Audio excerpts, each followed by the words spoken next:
Hello everybody, it is Cheri Band. I'm back. It's Friday. It's my day to share. I just got in from walking in the rain, so I'm a little weathered. Yes, I was just walking. I was trying to hurry up and get a walk in before the storm's coming. It's not too bad. We're supposed to get a bad storm. But anyways, I'm here. It's Friday.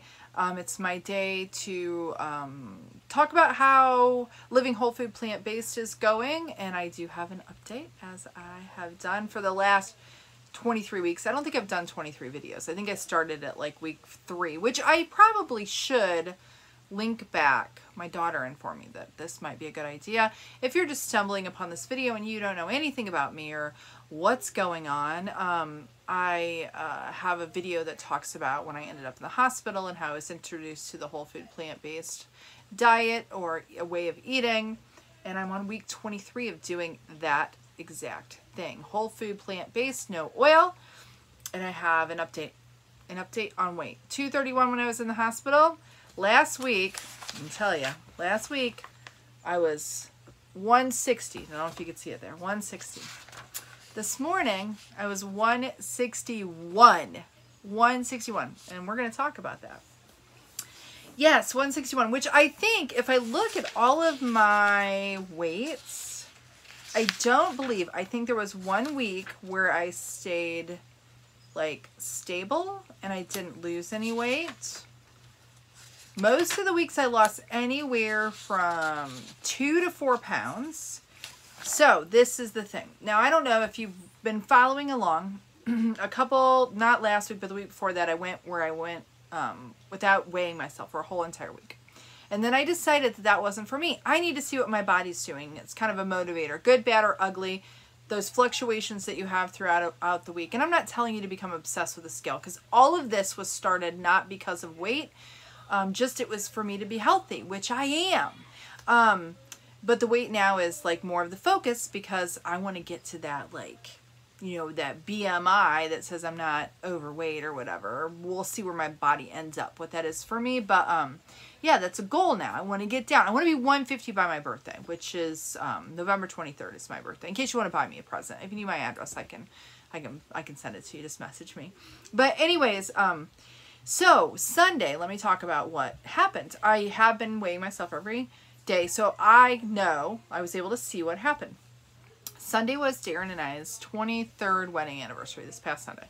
So in the tradition, as we Americans do, you know, we were gonna eat something fancy because it's our anniversary, right? Because we associate good, bad, everything is associated with food. You know, we celebrate birthdays with food, anniversaries with food, weddings with food, everything, deaths with food. It's all about food. We do the food thing when we feel good. We do the food thing when we feel bad. So I know, like, having gone now through all of what I've gone through with all of this eating and the way of eating, I've been so good about not having fats in my diet because of everything that I learned about what causes insulin resistance. And it's not the sugar. It's not the sugar. It is the fat.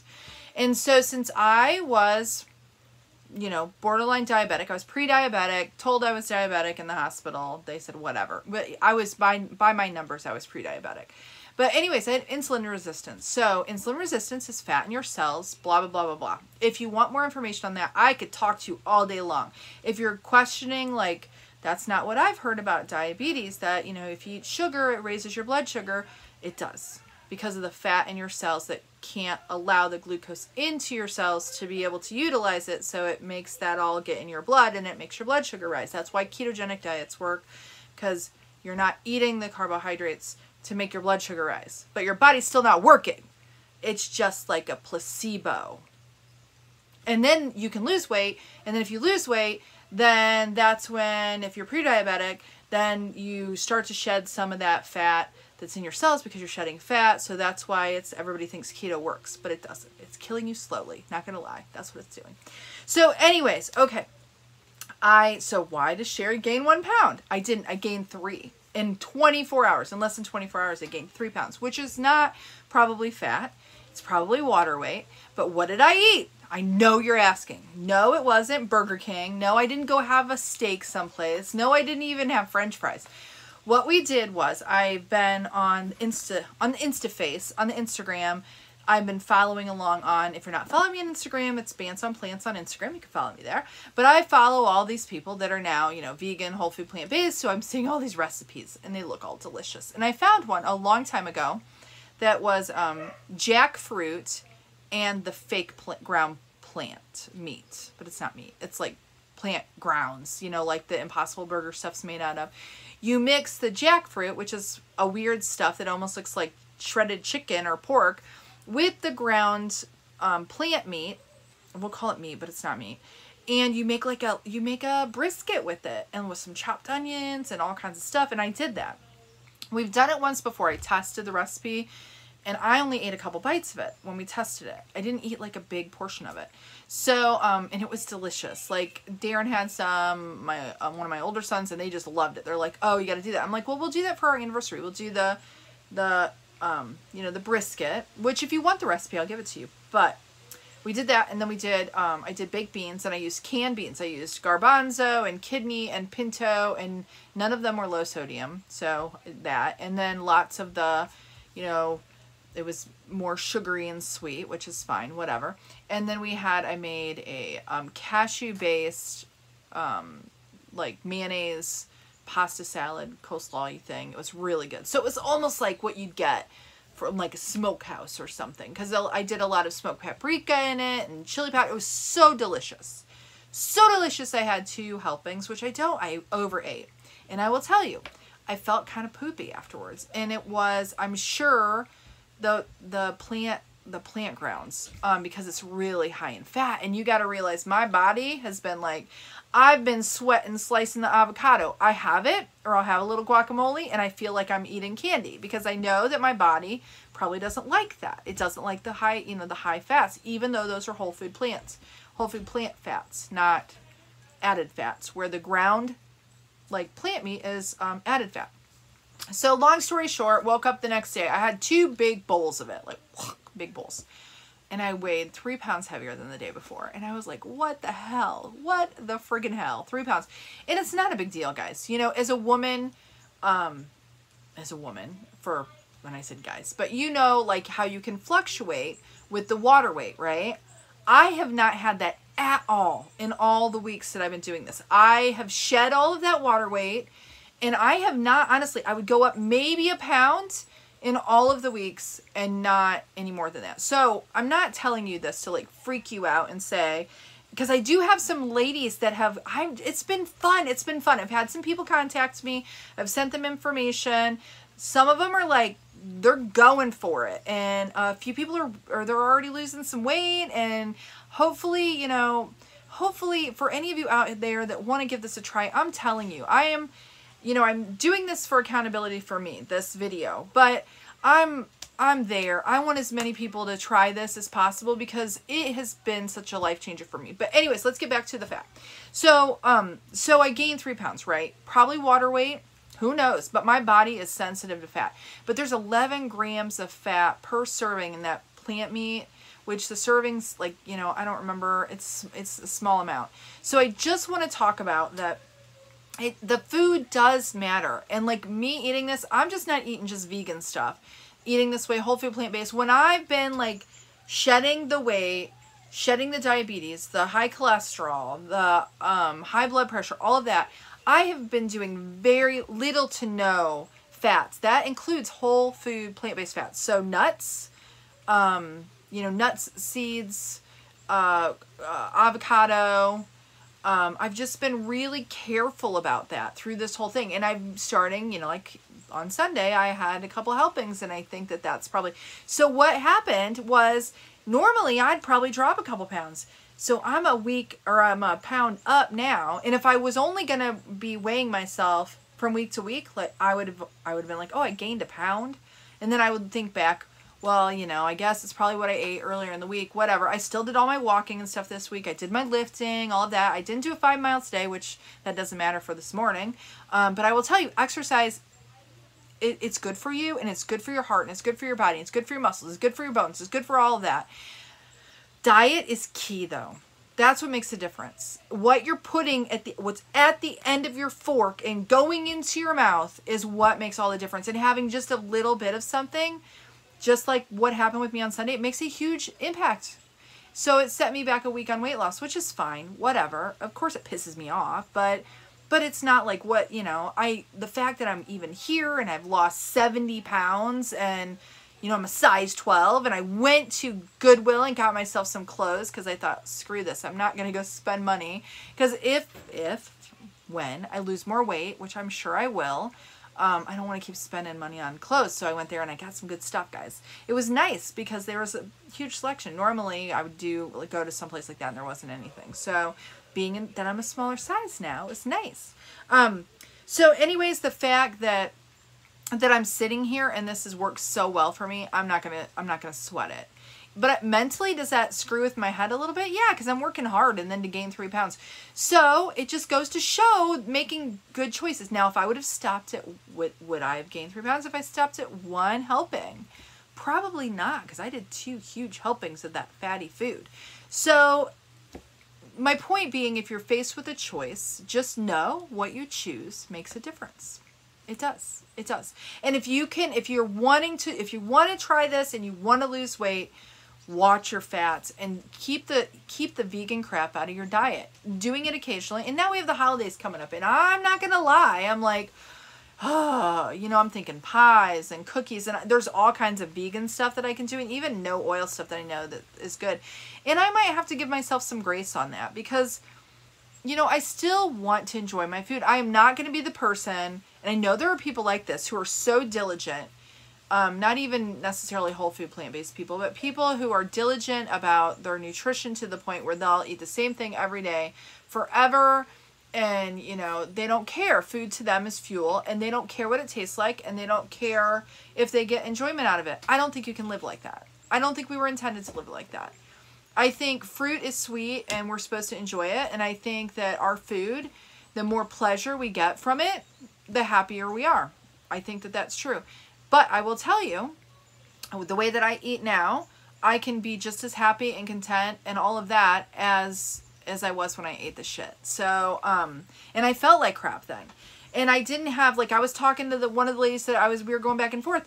I love to cook, but then before I was doing whole food plant-based, I was too damn tired. And I know that there are ladies out there, you work your ass off all day long, you have to go figure out what you're going to have to eat, and then you get home and you're so freaking tired, you don't feel like cooking, so you dial up Domino's or you go to the fast food place and get it because you're like, shit, I just got to feed my family, get it done, I'm tired, something's got to give. I get it. I've been there. I get it. But now I have energy to plan and energy to cook and energy to do all the things. And it starts with the food, guys. It starts with the food. And if you're in that cycle of buying the bullshit stuff that you're being fed, no pun intended, it comes from a bowl and it's total shit for you. I'm really on that. Like, I got to tell you, this week I started, and I'll just flow into that, for Center for Nutrition Studies. It's my second group of training, or my second part of my certificate, and it's diseases of affluence, and we're talking about cancer. And it's October, I think it's Breast Cancer Awareness Month, if I'm not mistaken. I think it is. And ladies, dairy.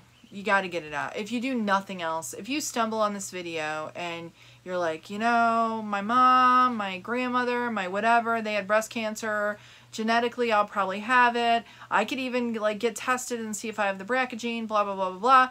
Everything I've read, all the stuff I'm studying. Yes, you can be genetically predisposed to cancer. You could even have the abnormal cells, but not cancer. You can turn those genes off and on by what you consume. And the number one thing that turns those genes on is dairy. It's cheese, it's yogurt, it's all the shit that they put the pink little freaking bow on and tell you to eat. So just do your homework, guys. Gosh, I was just looking through because there's a quote that I wanted to say later at the end, but there's a quote from T. Colin Campbell, and that's the other thing I did this week. It was Plant Forward, and it's through the Center for Nutrition Studies. That's the same through eCornell. That's the same group that puts on, it's T. Colin Campbell's like Center for Nutrition Studies. They're doing this Plant Forward workshop series. The first one was Wednesday, and it was like a 2-hour, and it was awesome. And there were several doctors and a few other lay people that are doing some great things in the plant-based movement. And they do these jump starts, and they introduce people to whole food plant-based eating, and it's just amazing. So I got to listen to that. It was very inspiring. But I'm going to find this quote. I'm going to read it to you because it's so true. And this is back to the dairy thing. And I know I've got a lot of people I know that are in the farming industry, and not necessarily anybody super close, but oh, let me see if I can find it. But I know that, or people that have been raised. T. Colin Campbell himself was raised on a dairy farm. So, you know, this is a gentleman who wrote the China study. He's like one of the heroes within the plant-based movement because he's the one that studied to kind of see this connection between diet and nutrition and all these diseases, cancer, diabetes, heart disease, more cancer for him than other things. But this is his quote: "As you will come to see, much is governed by the golden rule. He who has the gold makes the rules." And that's where we sit as consumers.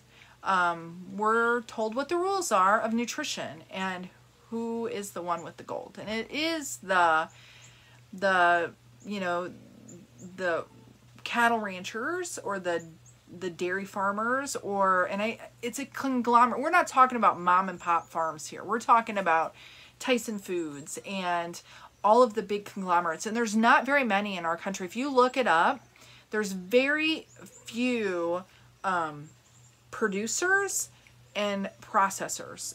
There's like a monopoly. And I think, I can't remember, I don't know if it's Cowspiracy. You should look that.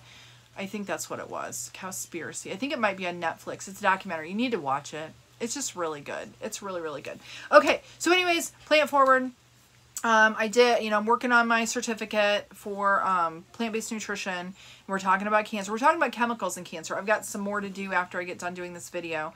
But it's just been an inspiring week. And I think,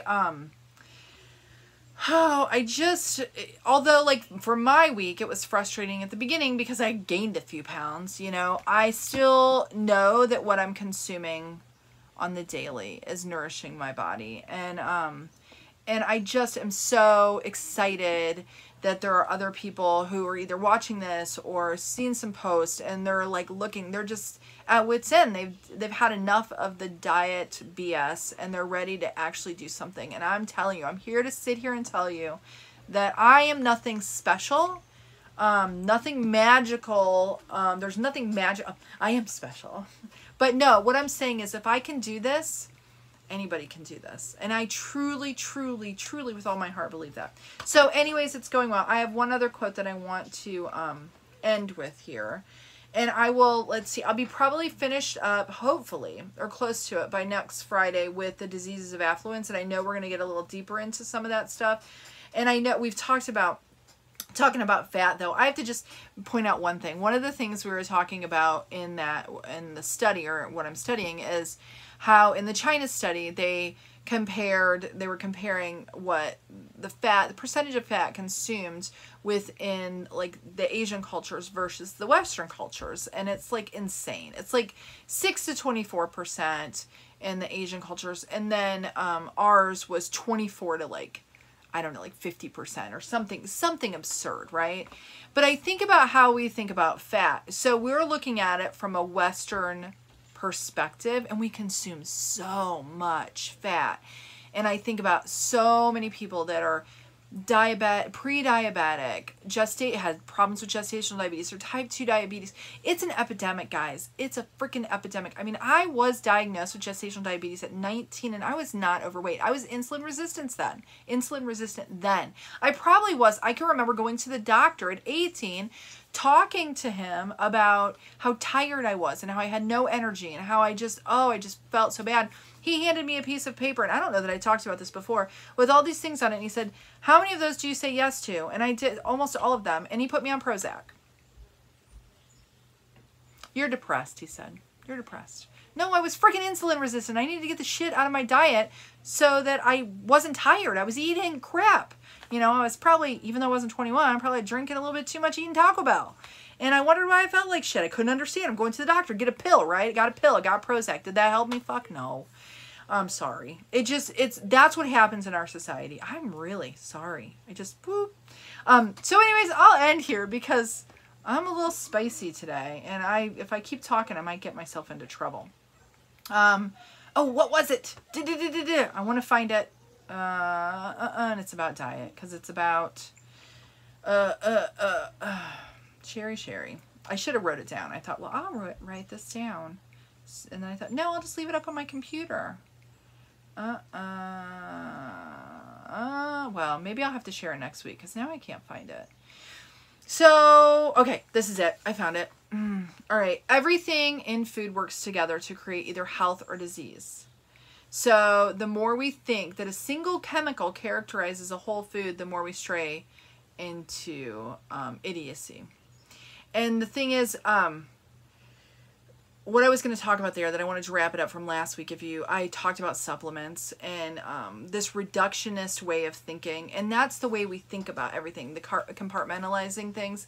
And everything works together. Everything works together. And it all starts with our diet and how we're fueling ourselves. And if you need some recipes, if you need some, like I have some places where I go to like look for great, like, you know, recipes. There's all kinds of places on the web now, and you can search vegan, no oil, you can search whole food, plant-based, you'll pull up a ton of stuff. But if you have any questions and I can help you in any way, please reach out. If you have any tips for me, I would love to hear them too, especially for those that are eating this way and how you navigate the holidays, because I would love to hear that, because I could really use some tips there too. Kinds of things that maybe new habits to set up, or just some little things. So if you want to share, that would be fabulous, and I'd love it. So thanks again for watching. I'll be back next week, and I'll give you more of an update on, I'll be doing my next Plant Forward workshop, and then also working on my certificate, and I'll be sharing more about what happens and what I learned. So you all have a blessed one, and I will see you next week.